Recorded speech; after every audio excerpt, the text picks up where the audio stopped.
with the last paragraph of Moishe. Yeah.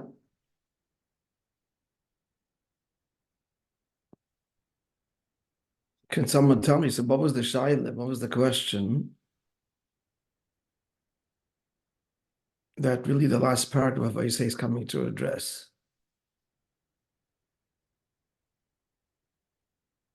How, notwithstanding what was just said, nonetheless, there is a difference.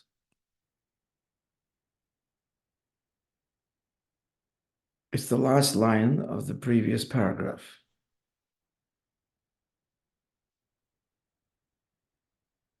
Anybody? Amuna, the way it engages, okay, the way Ratzon engages Seichel, it coerces Seichel to, Emuna? No, Ratzon. When Ratzon engages Seichel, wants to do something, and the mind doesn't want to play along. Basically, Ratzon is just mowing it down. On the other hand, Amuna, and therefore it's a yerida. It's like Seichel is a nuisance to Ratzon. Emuna. Amuna, on the contrary, wants the seichel and every part of the person to be engaged with the Amuna, because that's right. So what's the shaila? Shaila, 1 second. That's the question. That's true, and it nonetheless comes the next ois and draws. Okay, so we'll restate what you just said. That even though emunah by its very nature transcends rationale and intellect, but emunah wants to be understood because it's the truth, then you want to engage it with your mind and heart and every part of who you are, on each one on their level as well. Emunah wants, because of the person of faith doesn't want to deny his intellect, not afraid of his mind, believes it's true, then he's not afraid that his mind should engage this endeavor. And moreover, as we said, Emunah wants and needs the mind too, because if it's the truth, then every part of me must be part of this. So that engenders the question then, that for emunah to be apprehended by seichel, it's not a true descent for the emunah. As we said yesterday, the person of faith who is also a great intellectual, the chassid, who really understands divinity and the truth, to be chassid either, to look at life in the world, especially the Jewish people, and see that there's a God in the world. The Jew is the living testimony to a creator, or more than a creator, actually, to an infinite, eternal, beyond creator truth, because we defy every rule, and because the world is obsessed with the Jew in a way that cannot be explained away, only because at the end of the day, the Jew embodies this essential truth, and the world struggles with it one way or another, because it's inescapable. So, all to say, the question is that a person of emunah being simultaneously intellectual is not a contradiction, on the contrary. Because he understands the truth of God, the beauty of Judaism, the truth of the Torah, and so on, because he understands it so deeply, and also understands the profound wisdom in Torah, that doesn't compromise his faith, doesn't turn him into this a pure rationalist. On the contrary, his faith continues to shine in its pure, pristine, tmimus, simplicity, even childlike simplicity. So the question the Maimon now is dealing with, So what's the difference then between emunah as it is in its own state and the emunah as it is apprehended by intellect if the emunah remains pure and not a true descent? For emunah to engage in intellect, it's not a descent for faith. It isn't something that faith doesn't want to do. As was Chaim pointing out, the Maimber earlier said that's not true of will. Both emunah and will are transcendent faculties, but there is a distinction. Emunah is an essential transcendent faculty, which means it engages, therefore, consciousness, intellect, and emotion. And will is just purely transcendent and isn't interested in the rationale of or the questions of the intellect. This is what I want. And that's the end of the story. You have a question, I'm compelled to answer your question. I'm compelled to justify my desire, my will, even in my own mind. But that's a descent for the will. He said it's a nuisance, as we said. Pure will doesn't need or want, and it's not interested in rationale. If it engages rationale, it's only because it's compelled to, and that means it's a descent from its world. And the nature of will is to manipulate the intellect and compel the intellect to go along with the desire. Emunah doesn't wish to compel the intellect. On the contrary, Emunah wants the intellect to embrace the divine on its terms, the terms of the mind, and the heart to feel on its terms, and so on. So again, the question therefore is, so emunah, whether it's pure, pristine expression, or emunah as it drives and fuels a profoundly rigorous intellectual appreciation of the divine, it's the same emunah. So what's the difference? There is, nonetheless. And the difference is, in summary, without going all the details that we learned yesterday, friends, but the summary of yesterday's paragraph, maybe somebody wants to tell me what's the answer? What's the difference? And this is analogous, friends. This is analogous to the two lower levels of Oyer. So Maimon is to explain the three levels of divine revelation, three levels within light, three levels within, right, the picture. First level is that the picture tells you that something exists somewhere and it looks exactly like this. The second picture, the second level of the picture evokes a response to that place if it's a beautiful place, right? And so what we're learning now is those two levels of Oyer parallel the two levels of Emunah. Emunah in Seichel is the picture. Emunah in its pure form is what the picture evokes towards the source. And hence, remember, he explained that the picture itself is a metzius. The picture is a picture. Aside from the fact that the eye or the camera that sees the picture, certainly a metzius, an entity separate from that which it is viewing. It's a picture, a photograph is a faithful rendition of that which it's a photograph of, but it is a picture. That's like emunah in Seichel. It's been apprehended in Seichel. It's Seichel entertaining the divine, but there's still a separation between the Seichel, obviously, and the divine, and a huge gulf, like the picture is a picture. The beautiful lagoon in Hawaii is tens of thousands of miles away.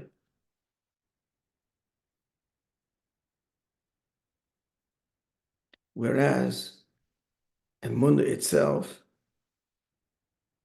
the pure emunah, is analogous to looking at that picture and having a sense of, I smell the water, you can feel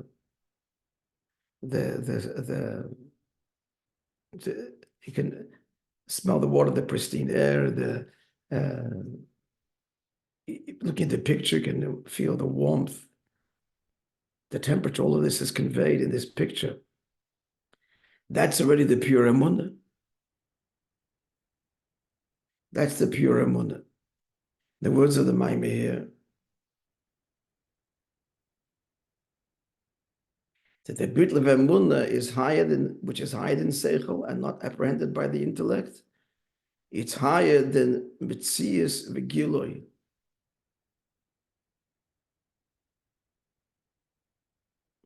The picture, first and foremost, is, what is it? It says, before you looked at that picture, you had no clue this thing existed. So the fellow I came back from Hawaii, and I'm showing you the picture, the photograph that I took. So you become aware. So what's the purpose of this? Level one.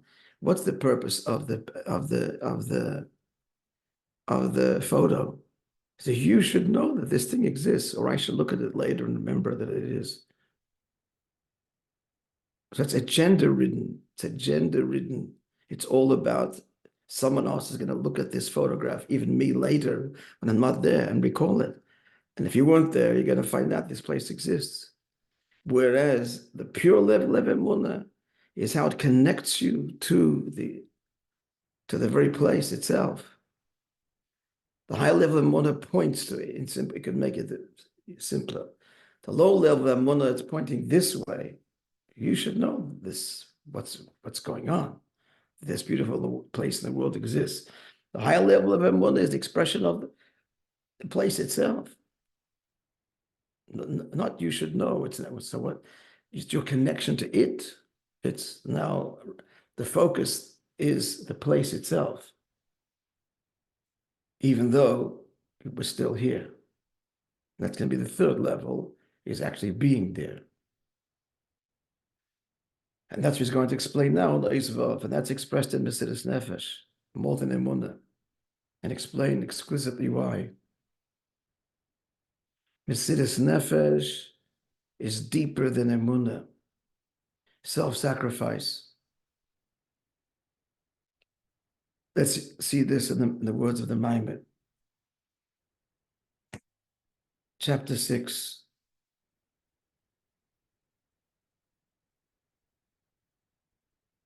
Yeah, was this somewhat clear, friends? I'm not seeing or hearing a response. Chaim represents all of you. The president of the class, he represents all of you when he nods his head. Yeah, okay. Good. Yeah, Adam, I can't see you. It's so far away, the computer from me. Yeah, yes or no? Yeah. Okay, good. So now he's going to lay bare the limitations of even emunah, the higher level, the pure emunah, where the lower level is, I know you exist. But the emphasis is, I know you exist. That's what this picture is conveyed. That's what emunah affects when it's apprehended and grasped and expressed by the mind intellectually. But the higher level of emunah is not that I know that you exist. It's just you. It's about you, and even a longing for you. That's the higher level of emunah. Yet now it's limitation. Limitation yet even of this higher level. Even the bittul means the oneness. The oneness that a faith that is belong beyond intellect engenders, ain't a bittul betachlis, it's not absolute oneness. Absolute bittul, absolute surrender. Why? What's the connection, the relationship with God that is expressed by faith? It is shumaimin belikus, he believes in God, hagam shem tzatzichloi, even though intellectually this is the pure faith now, before he engages the mind. And that's where it starts, this instinctual faith in God, even though intellectually, which is hamitziyah shalei, intellect is our metzius. Intellect, I think, therefore I am. Intellect, we live in our minds again. Intellect is our identity, our metzius. So faith is that he believes, even though his intellect, can't prove it, he can't argue it, it's truth. He just believes in this truth. And why does he believe? Why does he believe? Now, since the reason why he believes in Hashem, it's interesting that he doesn't say Hashem. I translated that to be, since the reason that he believes in God, he says belikus, in godliness. Why not say simply the reason that he believes in God? I have an explanation, but we'll leave that.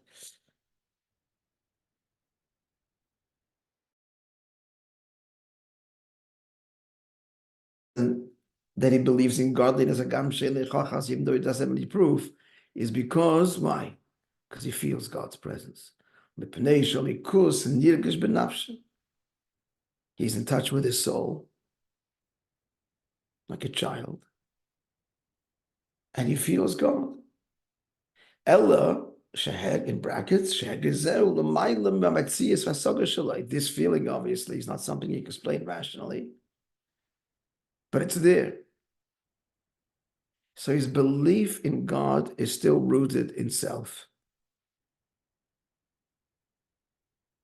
It's still about self. Still, I believe in you because I sense you. So this is not absolute oneness. Absolute oneness is not even I believe in you. And absolutely and truly. Why? The Kivin says Shemaim, because the faith is born as a result, in italics now, because he feels godliness. And this is analogous to the second level that the picture evokes, feelings, wow, towards that place, that this is a faithful image of this wonderful place. That's the second level. The first level of is the rationale itself, the mind concluding that there is a God. That's obviously distant in terms of being one with him. But at the end, he's going to say they're all connected, all the levels, because it's all anyway. But the second level now is the pure emunah, but that pure emunah is also rooted in my experience. I just innately feel that there is a God. That's it. That's analogous to and express the parallel. And that's what the second level of Oir is, that the picture, the image evokes a longing, a love, a relationship, a feeling towards that place, the sense of the place. In brackets, not in brackets, continue the mind, but bedugmas habitl. The Oir, that's analogous to the higher level of oneness that light has with the source. That's what bitl means. Because it feels the source. The very being, the entity of the luminary, of the source from which the rays project.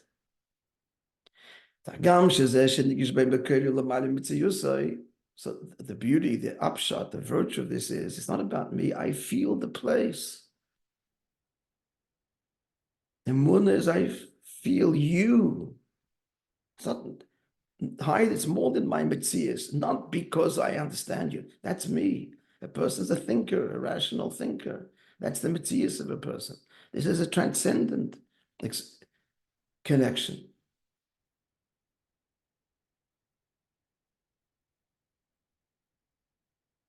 Again,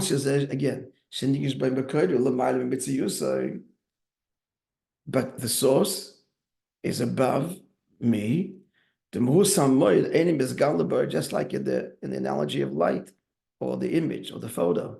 The photo is not the actual source, the Moir, the luminary. But still,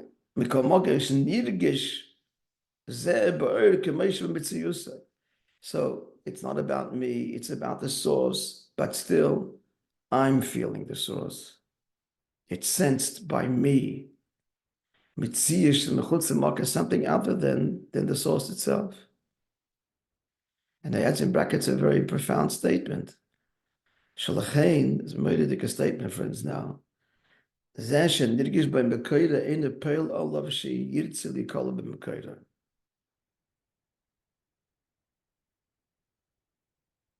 the source and having a sense of it still does not engender I need to be one with that source.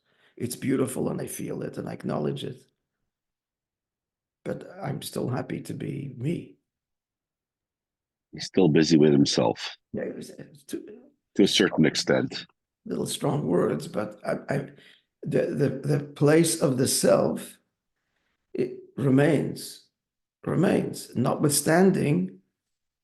First level is, for sure, the place of self remains level one. I know there's a God. Without doubt, I know there's a God. I can see it. I can see the creator and creation, etc. For sure, that doesn't mean necessarily that I have to change anything or want to be one. But even the second level, where there's an appreciation of the divine, and even feelings are evoked. And now they're just still looking at the picture and really getting a sense and feeling, savoring the beauty of that place, that lagoon in Hawaii, which a picture is a faithful image. So that's satisfying enough. It's satisfying enough just to savor the place. Wow, look at the picture, put it on my wall, and perfectly satisfied. I can remain here and the place is there, even though I'm connected to the place in my appreciation and my sense of it, and it completely fills me. I look at this photograph for hours. It's beautiful. But my mitzvah still remains. Not one, not absolute one yet. What's absolute one? That's Mesiras Nefesh, friends. Mesiras Nefesh means when I put self aside for you, now we're starting to be one. Now the true oneness begins. But bittul the Mesiras Nefesh, but the bittul that a Yid expresses when he sacrifices for God. What does sacrifice mean? I could justify not doing this. I do it anyway, because that's what you want. Moishe is nafshe bishvilo, because he gives himself over. He means literally gives his life up. That's the ultimate. For godliness, Yitzir Mitziyusai, now this is truly going beyond self. This is not about me anymore. The nature of nature is self-preservation. That's the first law of life. And a Jew's willingness to surrender that, that's becoming one. This is analogous to the third level of revelation, that the only desire, and therefore, since that's the desire, as you learned early in the Maamar, that's where you are. The person is where he wants to be. So since the third level of the is, I've got to go there, I've got to be there, then he's there. And he'll sacrifice to get there, no matter what obstacles in his way. This image has conveyed such a truth that it must be there. Everything else is a lie.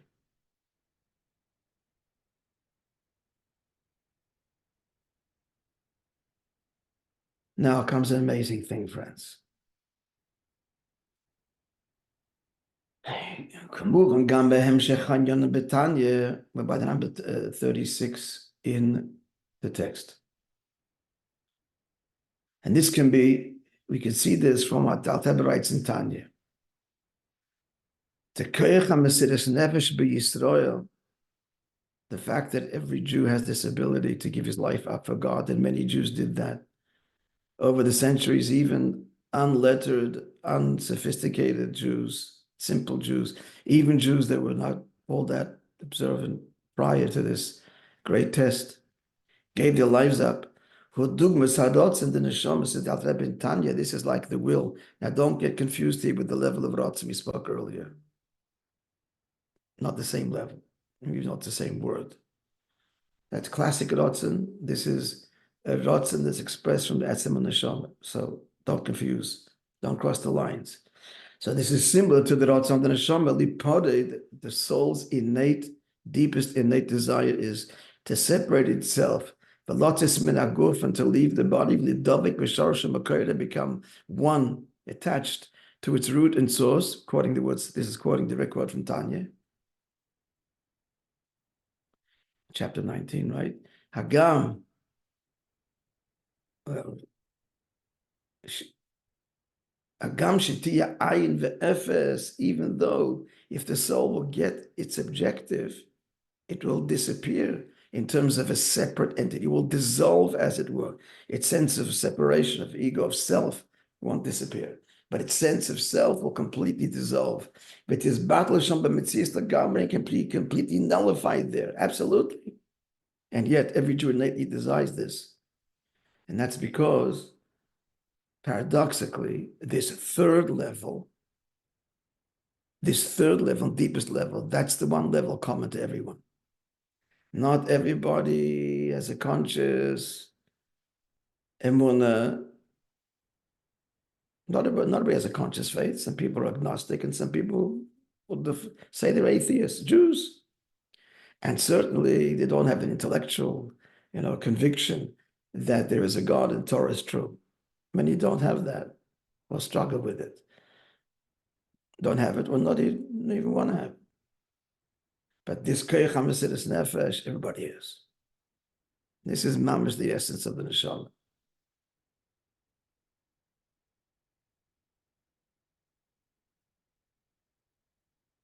And they'll be expressed in one way or another. Ulahaisif, now, this Ulahaisif, the last few lines of the Maimer, opens up a whole new level, which would be elaborated upon in the subsequent chapters. Let's begin.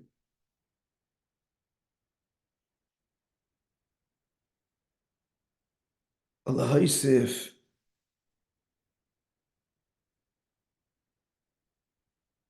now that Rabbi adds here as follows. Now this third level, which is one with you, manifested in Mesiras Nefesh and sacrifice. Yeshna based darkness, there are two levels. One, my desire is you and you alone. That's one level. And a deeper level, not deeper level. And then there's a level,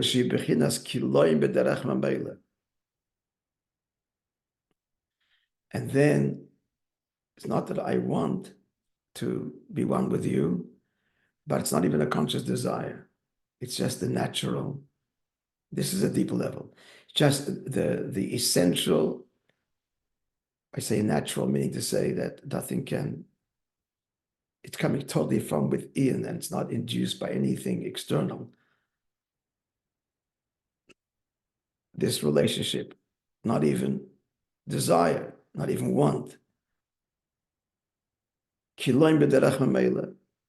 Just one with God, meaning to say, it's a level of Mesiras Nefesh that he's not even aware he has Mesiras Nefesh. And it's not like a decision, I'm going to give up my life for this. I can't be separate. Pardon?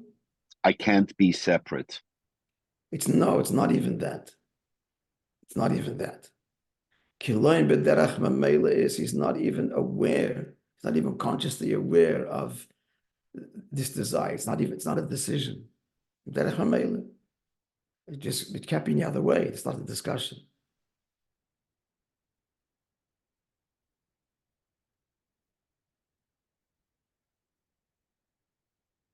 I'm going to stop here because it gets very nuanced.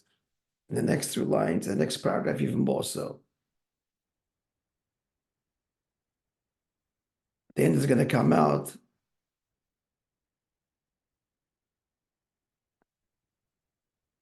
that the level that's intolerable for a Jew, intolerable to be separate from God, as opposed to the desire to be connected, the intolerability to be disconnected, in a way is deeper than even the desire to be connected. Okay, we're going to see that. Okay, we'll see that Be'ez Hashem on Tuesday, because tomorrow you guys are going to the oil, Mitzvah Hashem, and Monday we're traveling very early, so Tuesday. I don't want to say the last 3 lines because I want to rush it and leave everybody like confused. Okay.